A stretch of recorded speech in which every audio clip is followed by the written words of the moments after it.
All right, folks. Thank you. We're going to get our program started here. It's the 56th annual Winslow Award, and we know the people that put this on, and we'll talk about the Economic Progress Alliance here in a little bit, that you have a lot of demands on your time, right? There's a lot of things going on with your life after work. It's difficult to come out to events like this. And in 56 years, I'm sure the tenor of this event has changed a little bit. I talked to Mr. Burkhardt, who has been here for all 56. And I said, Dick, I'm guessing back when we started this, a bunch of guys in the back room, sipping whiskey, smoking some cigars. That was, in effect, the Winslow Award. We've come a long way. And the fact that you are still coming and showing up and making this effort is important because this is a tradition, and it's a tradition and a heritage of our community, right?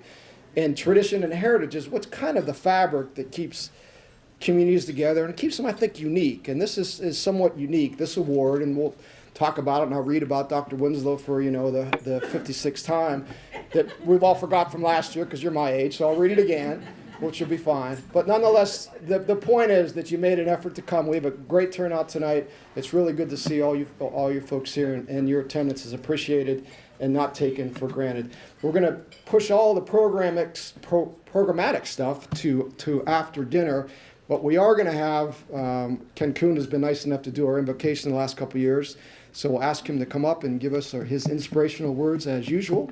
So Ken?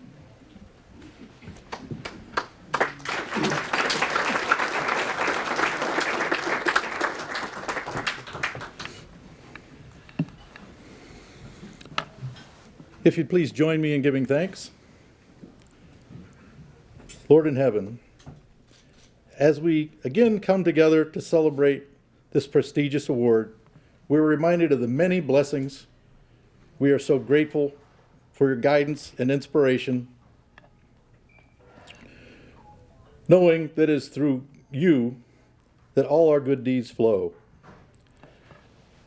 We thank you, Lord, for your blessing with us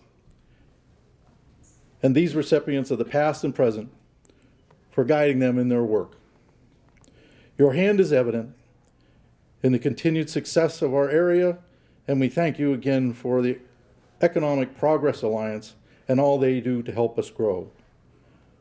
We ask you to bless us on our current recipients, as well as those who have led their way before. May we all be inspired to do our part and reach out and give back as those who have been honored here have. Please bless this meal to our bodies, that we will give us strength to carry out your work.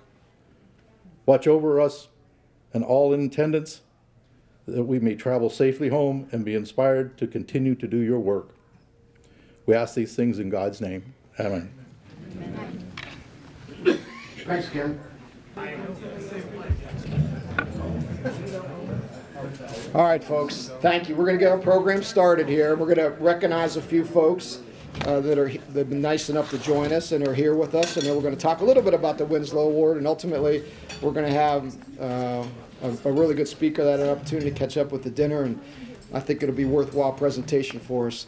So let's talk about a few folks that are here. We'll recognize them. Some media in the room. My good friend Kevin Tomany from Armstrong Cable back there. Kevin's been behind the camera for, 52 years now, right, Kevin? Mike Crowley's from the Meadville Tribune. He's here as well. All right. We have a couple dignitaries present at dinner. Senator Michelle Brooks over here to my left, and Brent Vernon from the DCED. I had a chance to talk to Brent earlier. So, Senator Brooks, no passage of the budget still? Is that right? So instead of the Keystone State, you know what they're going to call us? The Kidney Stone State. Can't pass it. Not a great one. I'll warm up. We'll warm up. All right. No, they get worse, believe me. Hang with me. We're going to recognize some of the past Winslow Award winners here. And stand if you can. If not, that's okay. And we'll wait till the end to acknowledge all of them. That's okay. Charlie Anderson's here. Dick Burkhart's here. Doug Peterson. Rob Smith. A couple of organizations. Allegheny College. Fortunately, President Cole's here. Armstrong. Channel Lock Inc. I saw John Diarman here. Meadville Medical Center, Northwestern REC, Westbury, Brian Nadgett's here, and Calvin Ernst is here on behalf of Ernst Conservation Seeds. So appreciate all of them coming. A round of applause for all of our past Winslow Award winners. All right, let's do this. So this is the Winslow Award dinner, right? Brad. Excuse me? Brad is here too. Oh, I forgot Brad Roy. Thank you. Brad Roy's here too. He was a late addition. I had to add him on here. Brad, I'm going to ask you this again. I asked you this last year, Brad. How many terms in office? A lot. A lot. Good enough. Thank you for that. Okay. So the Economic Progress Alliance is the organization that puts on the Winslow Award. And the Economic Progress Alliance has a board of directors and a staff, and we're going to acknowledge both of those. But the reality of it is the Winslow Award kind of stands alone, right? And the fact that the Economic Progress Alliance takes its time, specifically the staff takes their time, we do have a committee. But to be honest, Tim, Jeff, and I don't do a whole lot. The staff does it all, along with Bonnie Kuhn, and we'll talk about that in a minute. But the fact that they have taken on the obligation to continue this tradition, as I mentioned earlier, is really a testament to the staff and to the board members who, again, are all volunteer board members that sit on the Economic Progress Alliance board. And after I go through their names and go through the staff names, I'm just going to speak a little bit about the efforts that the Economic Progress Alliance makes, not only this past year, but it continuously, how they impact the economics and the viability and the vitality of our community. So I'm going to announce all the board members. If you could stand again, I'd appreciate it. We'll hold our applause till the end, and then we'll catch them all there. First of all, Joe Ledford, who is the current president of the board. Paul Huber's here. Jeff Pasilla, Tom Stanton, Chris Soff, Timmy Bracken, Jim Cessna, Nicola Dent-Fisher, Bonnie Kuhn, Brian Nadgett, and Philip Pandoff. Round of applause for all these folks.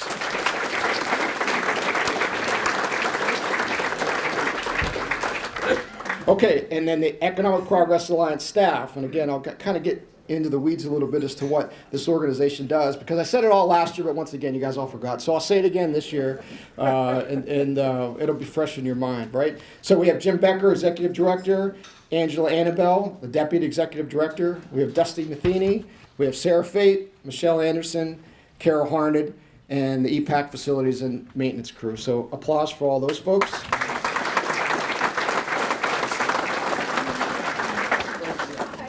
I'm going to hit the sponsors here in a second, but before I do, I want to go through what the EPAC does, because again, like I said, I'd say half jokingly, but most of us probably know some of the things that this organization does, but maybe not all of them. So I'd like to kind of run through this. It'll only take a minute. They're the largest property taxpayer in Crawford County. Think about that. Most people think this is a nonprofit organization that gets subsidies and that gets some sort of government grants to fund their operations, and that's not true. They are the largest taxpayer in the county. They manage 48 tenants at 5 multi-tenant industrial parks. They invest over $1 million in infrastructure upgrades this past year, and due to tenant expansions and increased employee counts, they constructed a new 72-space parking lot at the Crawford Business Park. They also conducted 65 business visits. They helped assist Seco Warwick with a major planned expansion at the Crawford Business Park that was a $4.6 million project, and they assisted with the Vernon Place ongoing development. They also received an EPA $1 million grant for environmental solutions at Bessemer, and Jim Becker would love to tell you all about that. Just ask him afterwards. He loves that project. They coordinated with Ron Cole and Byron Rich on the ALEC at Bessemer facility, which is amazing, right? The Bessemer facility has gone through a lot of different machinations and a lot of different evolutions over the years, and now what is being done there is really unique and really beneficial to our community as a whole. And as Ron Cole told me earlier, I said, what's happening up on the hill? He said, there is no more hill. We've leveled it. The connection between Meadville and Allegheny is no longer them up on the hill. I love that line. They also completed the Bessemer Trail, and the construction project is underway on the southern end of the Bessemer complex. If anybody's been to that Bessemer complex, the left-hand side was dirt for, I don't know how many, forever, how many years. And now it looks really cool if you go by there, and the construction's underway, and it's going to be a neat project. Last but not least, I'm going to ask Brett Vernon to come up and speak to this project for a minute. there is the Economic Progress Alliance was recently awarded $8.5 million. Stop, $8.5 million. It's a lot of money, right? $8.5 million from the state of PA for the environmental remediation and demolition of 120 square foot of blighted structures in the Crawford Business Park, clearing the way for a new state-of-the-art manufacturing facility to be built in this place. So Brent, maybe come up and just say a few words with regard to that project.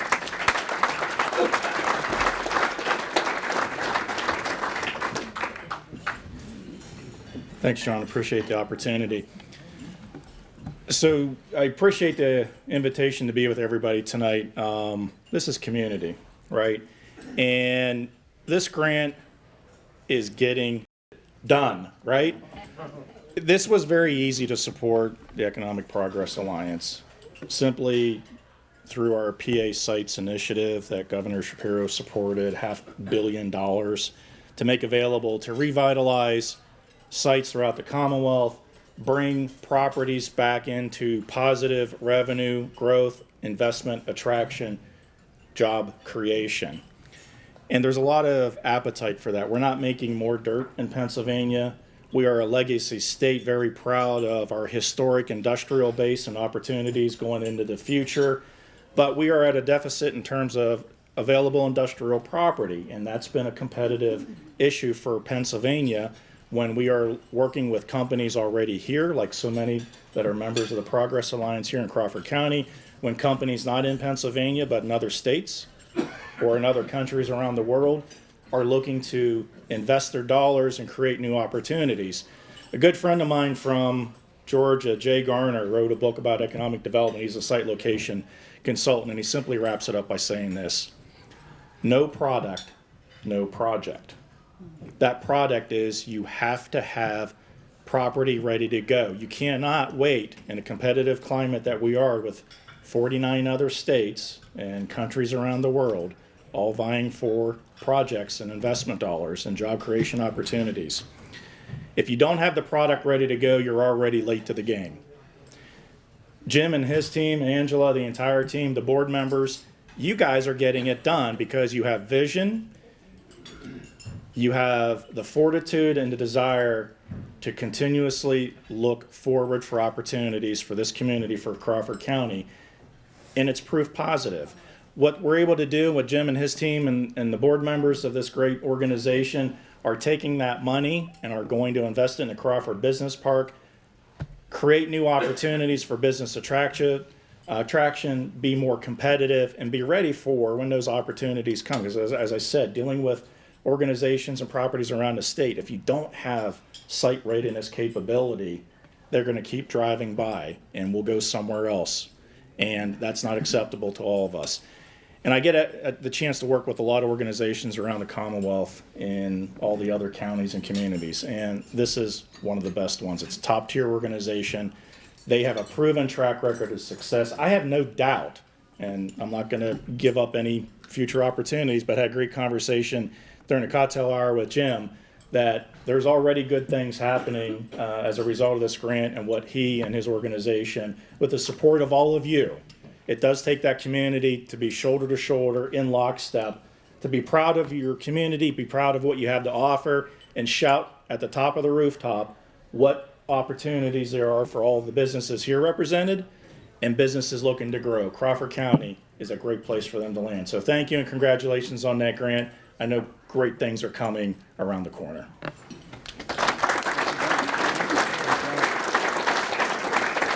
Great work. Great words. Thanks, Brent.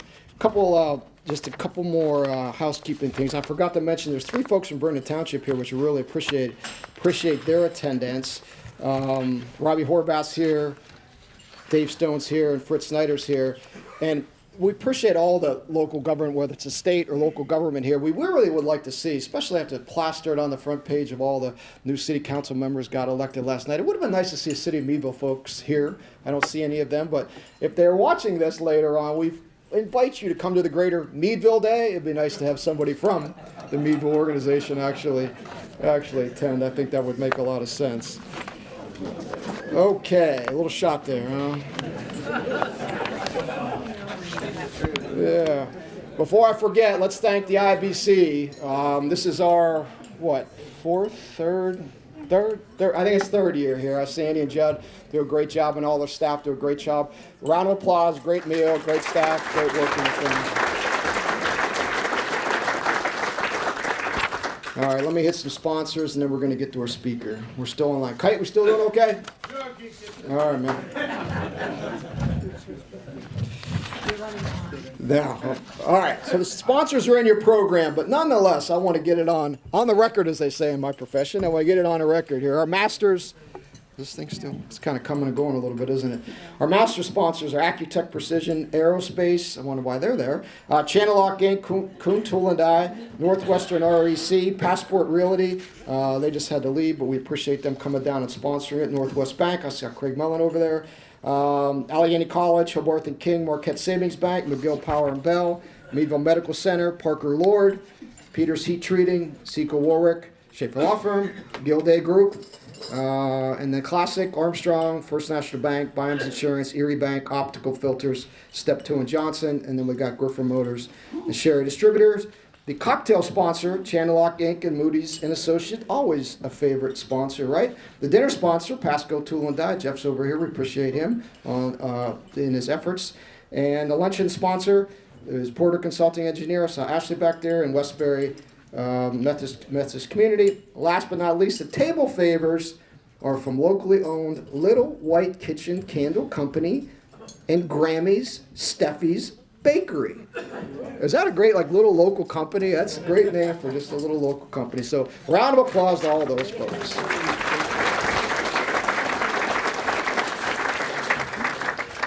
All right. A lot of pages up here. The bio of our speaker, Brian Slawin, which I had an opportunity to speak with at dinner, great guy. Usually I just let you read it in the program, but this thing is gold. So I want to read it because it's worth. Put it on the record, I guess. Brian Slawin is a serial entrepreneur, investor, and unapologetic champion for innovators who refuse to settle. That's a pretty good line. A former software developer, air show pilot, and college professor, Brian has co-founded, scaled, and successfully exited multiple companies, living every high and low of the entrepreneurial spirit.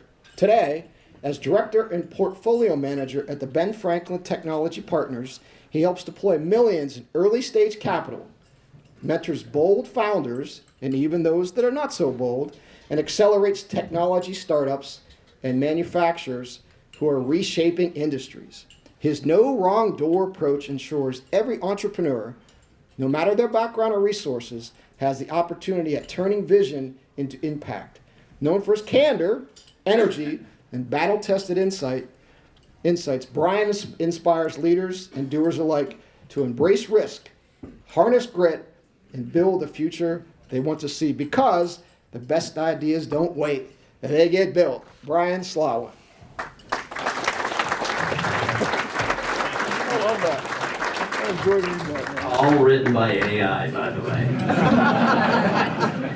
And I know that when I say the word or the phrase AI, a lot of you just got a headache. And that's okay, because in the next few minutes I'm going to hopefully share with you how AI can move you, your community, your business forward. We're going to have a lot of fun. So first of all, take a deep breath, because AI is not going to take your job. It's not. AI is not going to steal your company. It's not. But the people who know how to use AI are coming after you. And they've got the tools to take everything that you hold dear away from you. And that's why we're here today to talk a little bit about AI. So where did all of this AI come from? Well, it was born from the same impulse that led humans to start writing and reading and etching on walls and amplify the thoughts that they've had but couldn't communicate. It reflects our curiosity about the world around us and our need to understand the patterns that we otherwise can't make sense of. As we teach machines to think, we must not forget the origin of all of this. from our own creative minds. So tonight is not going to be a deep dive into how clean, purposeful data can drive better decisions. It's about the encouragement to think, how these tools can help you shape your thoughts, and about how to take those next steps. So first of all, by a show of hands, how many people here have a boss? Show of hands. Rob, your hand's not up.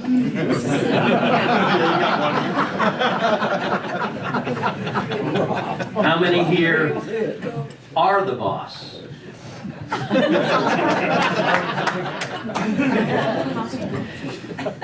How many here think the boss is a little crazy? So the reality is that everyone is looking at the same set of facts, but it's only the crazy ones, the creative ones, the ones willing to take that little bit of a step off the edge that will find the answers. You remember that story about the kid who walks up on a scene where the bus is trapped underneath the bridge?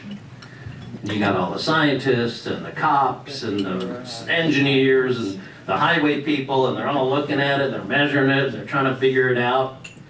And they just can't figure out how to get the bus unstuck until the little kid says, "Deflate the tires." That's what AI can help you do. To look at the world in a different way. To actually input information that will help you build your business and build towards your future.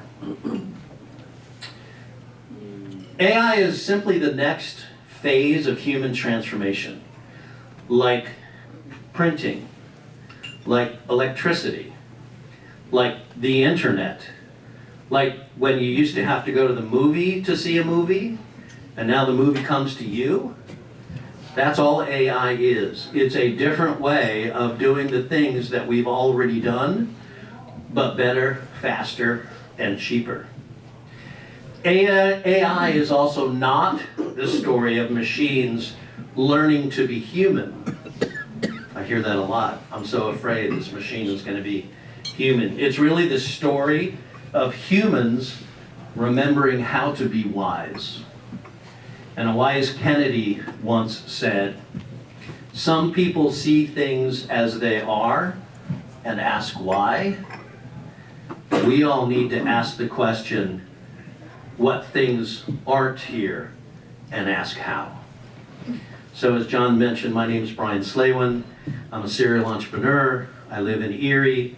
I used to live in St. Louis, but 10 years ago made the wise decision to come to Northwest Pennsylvania and work with amazing people like all of you, which I'm absolutely honored and thrilled to be here tonight. And because they're awesome, I'd like all of us to applaud Rob and Nancy, who have been here and doing it and built companies and are now the proud owners of a brand new baby, Casawago Square, where everyone needs to go. Let's thank them and applaud them for all of the work that they do. Go ahead, you can stand up if you can. If you want to stand up, I'll stand up. So Rob, I brought you a little gift here today. It's actually a cinder block from the work that you're doing. And I'm actually a huge fan of cinder blocks. Back in the day when the cinder block was first discovered or first built, they were a solid block of cinders. And they weighed 100 pounds. And you couldn't move them, and they were difficult to put in place. They were super, super difficult. So 25 years after the first invention of the cinder block, the person who invented the cinder block said, "You know what? I don't think we need all that stuff." So they cut the two holes, or they didn't cut the two holes in. They started making cinder blocks with two holes in it. And the reason they did it is because they found that it was just as tough. It could hold just as much load. It weighed a third of what the originals did.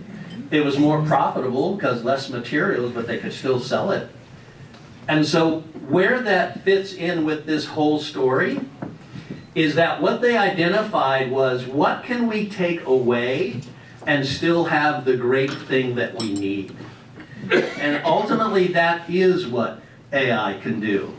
It can look at your business in a new and effective way and start removing those things that you absolutely hate to do, or that members of your staff could be used in better ways to create value, rather than continuing to do the same thing over and over that they don't like, it doesn't add value, and there's no real reason to continue to have that. And so when we think about businesses today, we're stuck in what's known as a silver tsunami. Currently, we are going to experience, we're already experiencing, the greatest wealth transfer in the history of forever because of generational change. And when we think about the silver tsunami, what that ultimately is folks who are a little bit older, who've been running their company forever, maybe from their parents, and now they're ready to go.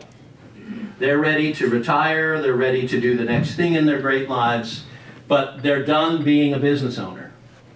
And so who's next is young, vibrant, next generation owners. And those next generation owners are chomping at the bit because they already have the tools, they already have the capabilities. They know what they need to do, they understand cultural significance and how you need to train and retain staff. And all of this is going to be amplified because of the impact that AI can have. So, why don't we play a little game? Everyone, you can get out your phone, if you don't mind. And I'm going to ask you to call a phone number. And I'm going to ask you to ask this phone number, when it picks up, to tell you a joke. And we'll do a minute of that, right? Your question ultimately is, I need a joke to tell in front of a room of 120 people. Then, once you get your joke, I'm going to call on a couple of people to ask you to tell the joke. All right, we ready? Call 800-242-8478. 800-242-8478, and ask, tell me a joke. Give me a joke to tell.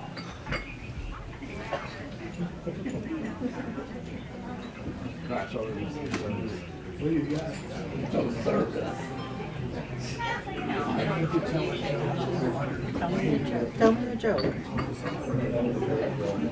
I love this. Tell me a joke that I can repeat.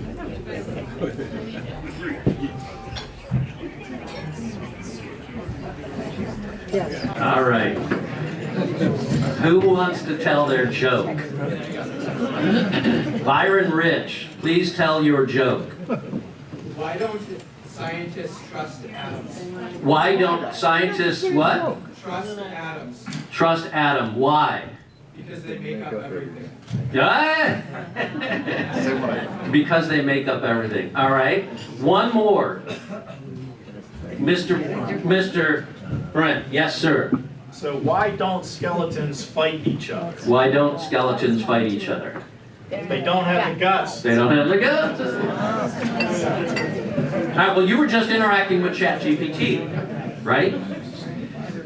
But big deal.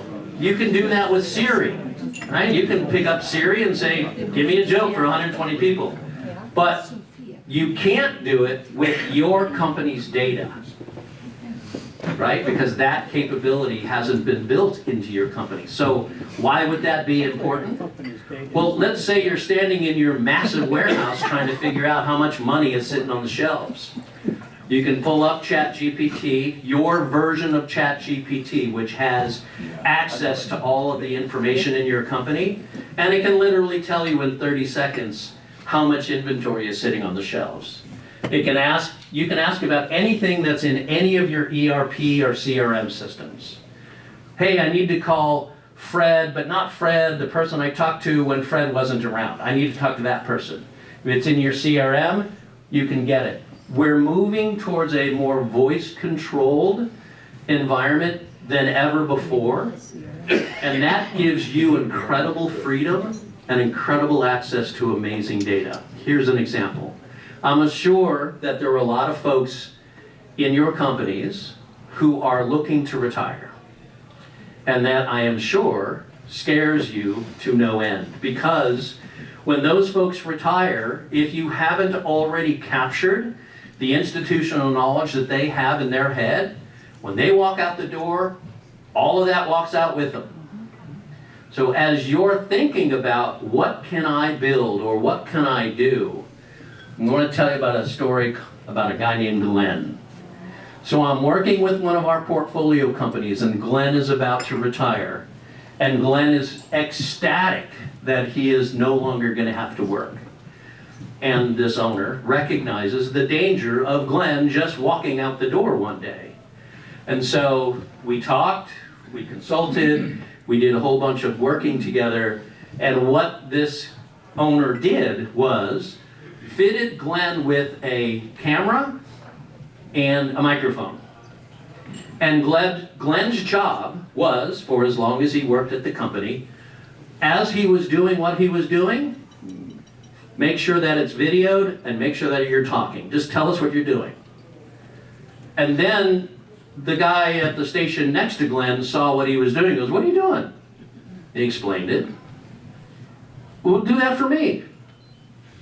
And now Glenn, slowly but surely, over the course of several months, became the default expert on capturing data that could then be used, captured, and then used for the next generation of apprentices and journeymen, so that when Glenn ultimately did walk out the door, all that data didn't go with him. Well, guess what happened?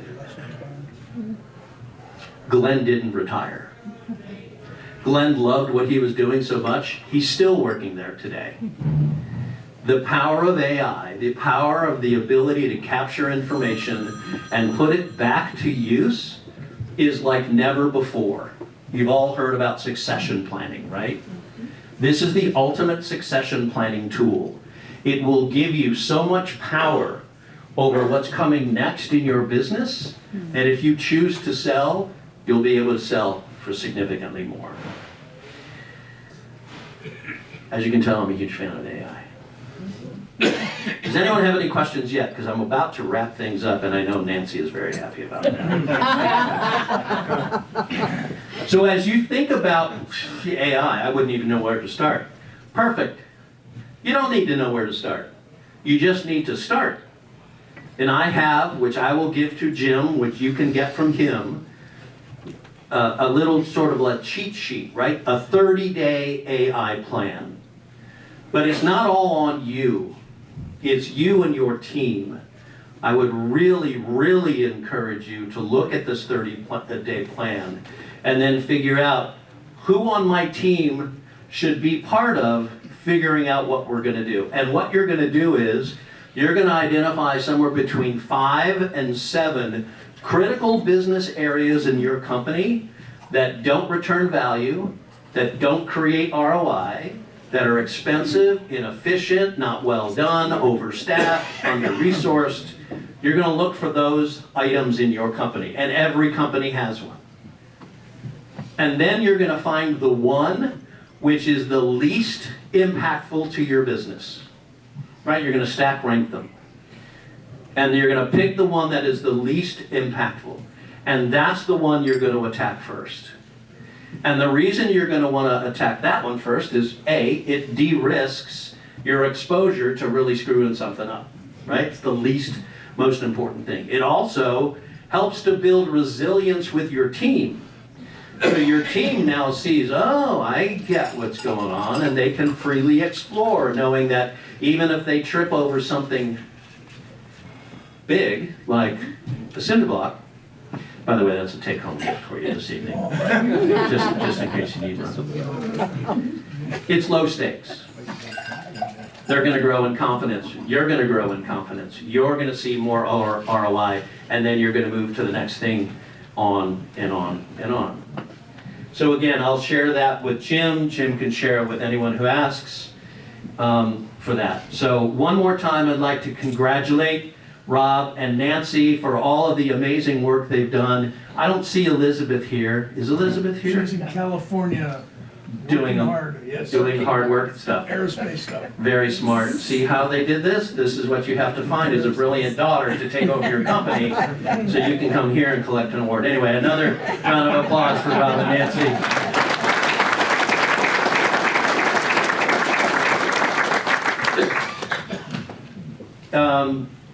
Remember that you'll never feel ready, because ready isn't a feeling, ready is a decision.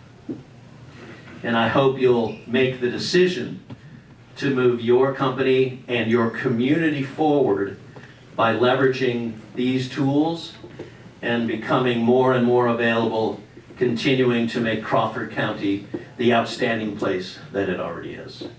Thank you all very much. Thanks for inviting me. Have a great rest of the evening.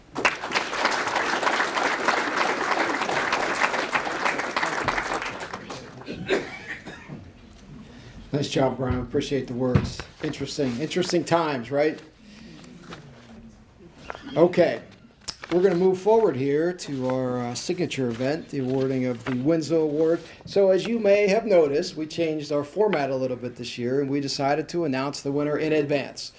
I think it makes sense. Our committee, we, to the extent that we think, well, we kicked it around a little bit, and we thought it made more sense for a couple of reasons. One, to let folks who want to come to the event know who was going to win the award, to enable the award winner to bring family and friends with them if they so choose, and to take away that surprise when the award winner has to get up and actually say a few words in front of people that they're not prepared to do. So with that said, I think it worked out well, because I think, one, this is kind of a natural winner, and two, I'm sure Rob and Nancy wouldn't have cared if I brought them up here at a surprise any event, but yeah, I think that this format change makes a lot of sense for this current day and age. It's just too difficult to spring that on someone. So with that, I'm going to go through what Sarah Fate put together so nicely as far as the information about today's award winner. The Winslow Award was first presented in 1969 to Dr. Harry Charles Winslow in recognition of his 85th birthday. You remember that, right, Dick? And has been named in his honor ever since. Dr. Winslow was a local physician, businessman, and community activist who was instrumental in the origination of many local businesses and charitable organizations. His service to community and economic development set the standard to which all Winslow Award winners are compared, and this year's recipient is no exception. The Winslow Award honors the group, individual, business, or industry that has made a significant contribution to the economic growth of the greater Meadville area. While this year's recipient is no stranger to renovation projects, its most recent and significant undertaking goes far beyond a fixer-upper. Rob and Nancy Smith formed their company RAND, acronym for their initials, LLC, and they first dipped his toe into the real estate development with smaller but no less notable projects such as the French Creek Coffee and Tea Company and the Cussawago Creek Distillery. The commercial properties for these sister businesses were overhauled in 2020 and 2022 and were a key component in the ongoing revitalization of downtown Meadville. In 2023, Rob and Nancy set their sights on a much more ambitious goal, the former Race Street lumber property and previous site of the Meadville Distilling Company. With a vision to create a European-influenced art and commerce hub, Rand Investment purchased the 7.5-acre property from the Crawford County Historical Society and launched a full restoration effort. After acquiring 2 additional properties in 2024 to encompass a total of 16 acres, the project gutted and rebuilt 4 original 1890s brick structures and 5 metal buildings. The complete restoration of the buildings involved 160 roll-off dumpsters and material disposal, 2 bricklaying crews to repoint and replace every brick of the 4 original brick buildings, installation of an entirely new water, sewage, and underground electrical systems, construction of an outdoor stage, astroturf seating area, and square patio, and a total of 3.5 acres of landscaping. And anybody who's been down there can attest to what that place looks like. This extensive work transformed a blighted and abandoned property into what is now Casawaga Square. And for us Meadville residents, the only thing that's missing to make it a real Meadville flavor is the vape shop and skill games. So if you can get that in right, we'd appreciate that.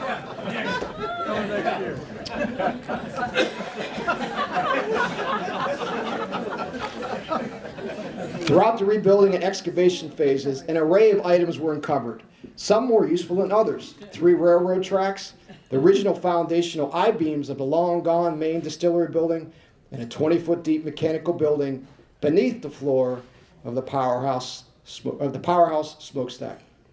6 pallets of oak boards buried for 30 years behind the theater were also able to be reused.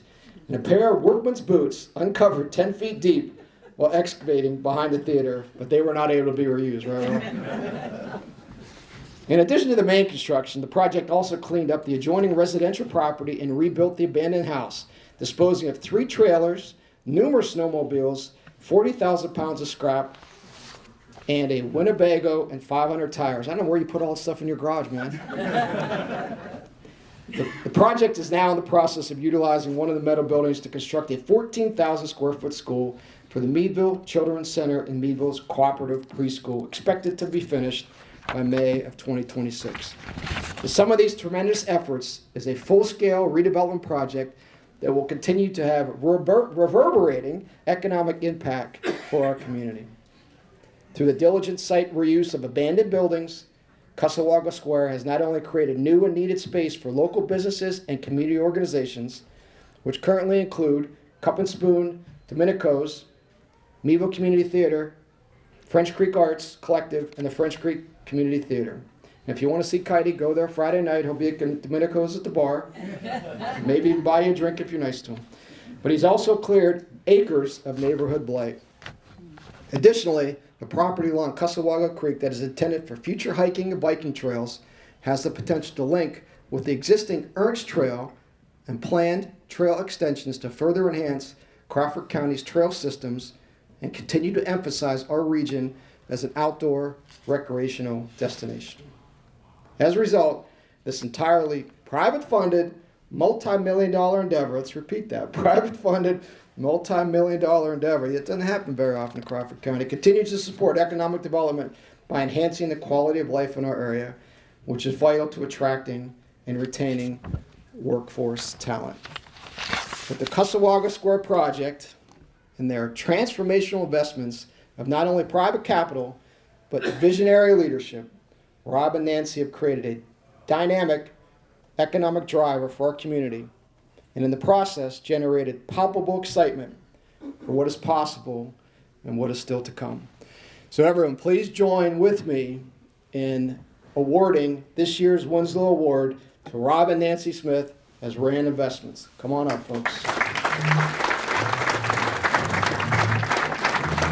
Remember the award this year. Amen. Congratulations. Congratulations. Let's do a quick picture here, okay? A real plaque. A real plaque. A real plaque. It's not tombstone. This guy's coming over here.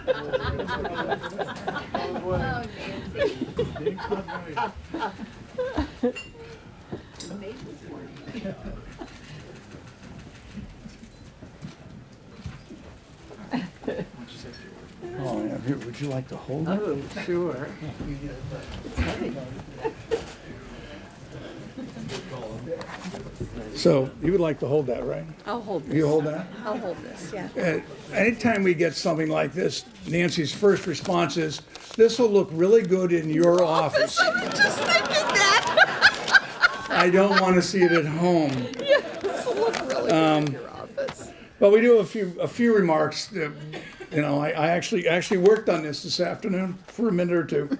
But first off, I want to make sure I mention the number one reason this all happened is is right here. This is Nancy Smith, the N in Robin Nancy.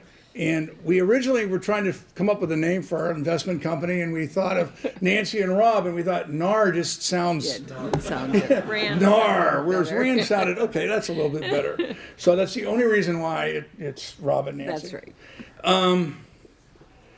So we'll talk about the square for just a minute because it, everybody says, well, it's a vision and all that stuff and everything else, and this is a real testament to Crawford County. It wasn't just a vision and then boom, then it all went. It was supported by hundreds of people, and hundreds of people from this county. It was supported by what I would call the Crawford County, I know a guy. Okay? All of our construction people were all from Crawford County. All of our electrical is local. Ari Johnson, our heating is Webster Heating and Cooling. Raleigh Bush, his team did all the plumbing. I can go on and on. Peterson's did all the flooring. Every single thing. Joe Schlebach did all the brickwork. And of course, I'm looking over at our architect, Ashley, who spent most of his time going, no, Rob, you can't do that. But Ashley, to his credit, would go, but you can do this. And that generally would work out. And then the other thing he said was, don't tell the city, just go ahead and do it. See, that's what the city gets for not showing up. Yeah. No, I didn't say that, actually. I really didn't. I don't want to get you in detail. But it was all done by I know a guy. So whenever we needed to solve a problem, somebody knew a guy. And Becky would know a guy, or Cheryl would know a guy. So we're trying to figure out, for example, I want a restaurant in this. We've got to have a restaurant in Meadville. We've got to have a really good high-end restaurant. What are we going to do? Well, I knew a woman in women's services who knew a guy. And the guy knew a guy who's now the chef at the restaurant. I'm not allowed to mention his name, Jeff, who might be here tonight, but I'm not allowed to say that he's here, Jeff, but he's here, and it's the best restaurant, in my opinion, in Pennsylvania. And we have it in Meadville. Yeah. And it was all here because we knew a guy. And that is pretty much the entire way the square was done. We're still doing that right now. We're putting together some things we're going to have a tremendous Christmas time at the square. We're putting some things together, and well, what do we do about this? Oh, we knew a guy. We knew a guy. So all of this is being put together, again, by all of these guys, who, by the way, are also girls, but we call them guys. It's part of it. Another thing I do want to mention, and a shout out is to Fifth Ward. The people in Fifth Ward were tremendous. Yeah. We started building this whole thing in June of 2023. Been there 2 years. How many thefts or acts of vandalism have we had in 2 years in this whole project? 16 acres, no fences, no nothing, zero. None.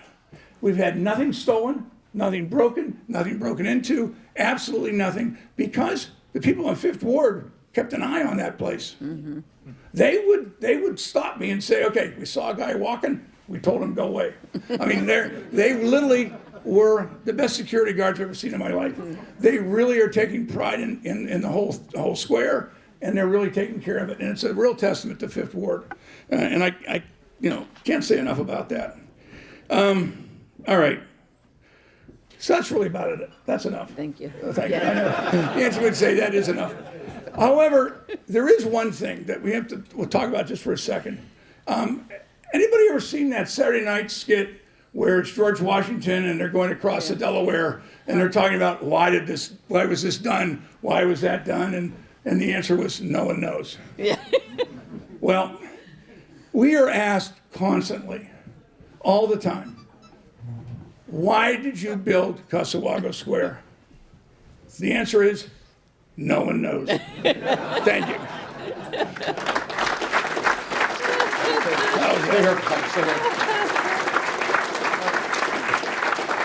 Senator Brooks, you want to come up?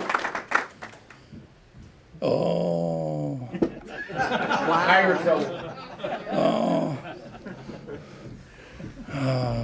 I just noticed that. Ashley, you may want to ask Armstrong to edit a few of those comments.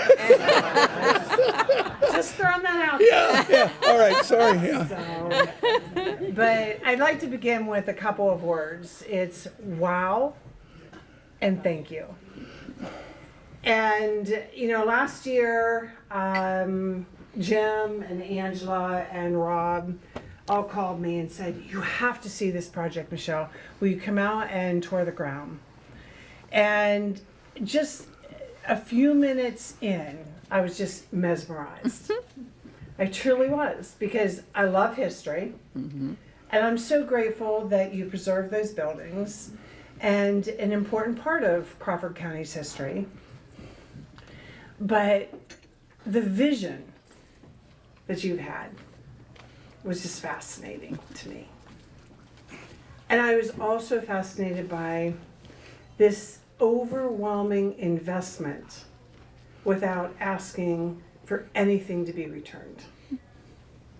And I am just so incredibly grateful for both of you for just the investment, not only in Crawford County, but this entire region. Because not only will it enhance the families, the lives of the families that live in Crawford County and close to Crawford County, it's going to attract tourists. But I think something that's just so fundamentally important to this community is we always say it's so challenging to get medical professionals here and doctors.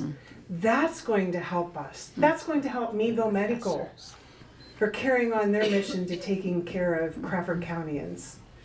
So it's so much more than just some buildings. It's just so meaningful to so many lives and for generations to come. And so again, I just want to say thank you and God bless. Oh. And I also want to thank you for Elizabeth. Just think the world of her. And you know, Rob's eyes lit up as he's talking about this project. And I was talking to him a few weeks ago, and I could hear the excitement of the Christmas decorations. Oh, Michelle, just wait till you see these Christmas decorations. It's gonna be good. So, Nancy, I don't know if you helped pick them out. Oh no, but it's all him. I don't do decorating. I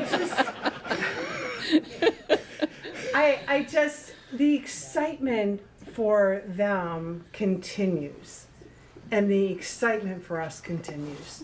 So thank you, and I have this citation from the Senate of Pennsylvania, and not just myself, but all of the senators, in saying thank you for making Pennsylvania greater. Thank you, and God bless. Well, thank you. Thank you. Thank you very much. Thank you. Just one final note, Michelle, we dragged her through when it was muddy. Yeah. And all I could think of was, just don't step on a nail. Please don't step on a nail. Because it was not a safe place to walk around in when she came through. But I know, thank you for coming and taking an interest way back. So congratulations. Now you can sit up. Now we can sit down. Oh, good.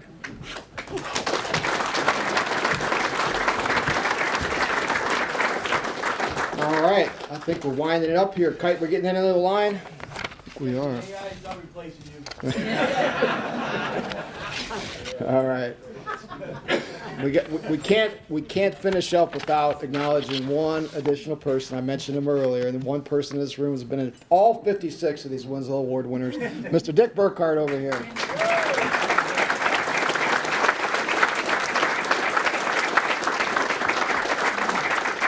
I had a birthday a couple days ago, and the family called, and the nephews called and whatnot. But I got one call from somebody who remembered my birthday and left me a message. That man right over there.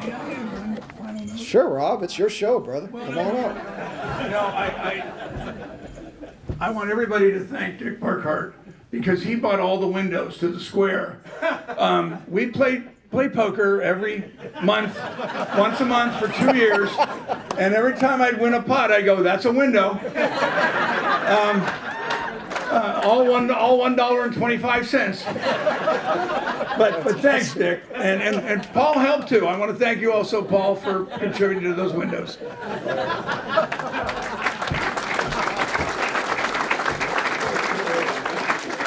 I don't know how you follow that up.